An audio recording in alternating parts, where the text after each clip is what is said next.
আপনি কি রোজ টমেটো খাচ্ছেন, তাও আবার প্রয়োজনের তুলনায় অনেক বেশি? নিজেকে সুস্থ রাখতে বন্ধ করুন টমেটো খাওয়া।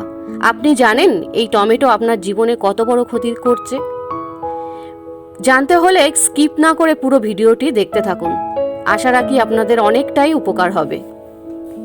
আমাদের বেশিরভাগ রান্নায় ব্যবহার করা হয় বলে টমেটোকে আমরা সবজি বলে জানি, কিন্তু আপনি কি জানেন টমেটো সবজি নয়, ফল?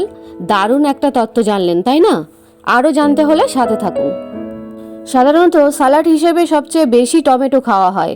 পাকা লাল টমেটো দেখতেও যেমন সুন্দর, খেতেও তেমন সুন্দর। কাঁচা কিংবা পাকা দুইভাবেই টমেটো কিন্তু খাওয়া যায়। টমেটো বেশি খেলে যেসব মারাত্মক রোগ হয় সেগুলো এবার একটু জানুন। টমেটোতে রয়েছে ম্যালিক ও সাইট্রিক অ্যাসিড আছে, যা পাকস্থলীতে অতিরিক্ত অ্যাসিড বা অম্বলের প্রভাব সৃষ্টি করে।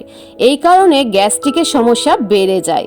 যারা পেটের পীড়ায় ভোগেন তাদের অতিরিক্ত টমেটো খাওয়া থেকে দূরে থাকা উচিত। টমেটোতে হিস্টামিন নামের এক ধরনের উপাদান আছে যা থেকে ত্বকে অ্যালার্জি সৃষ্টি করে। টমেটো অতিরিক্ত খেলে মুখ, জিভ, মুখের ফোলা ভাব, হাঁচি, গলার জ্বালা ইত্যাদি মারাত্মক রোগ লক্ষণ দেখা দিতে পারে।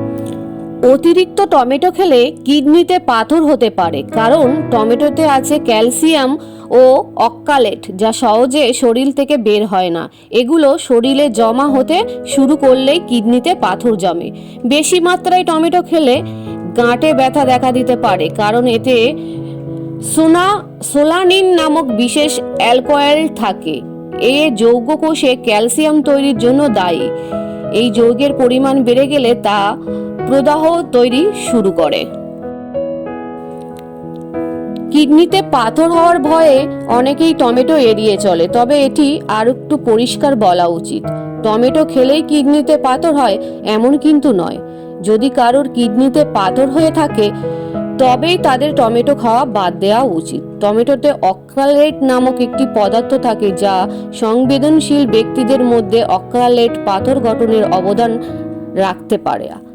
আপনার যদি অক্সালেট কিডনিতে পাথরের ইতিহাস থাকে বা সেগুলো বৃদ্ধির ঝুঁকি থাকে, তবে টমেটো খাওয়ার বিষয়ে বিশেষজ্ঞদের পরামর্শ নিয়ে নেবেন।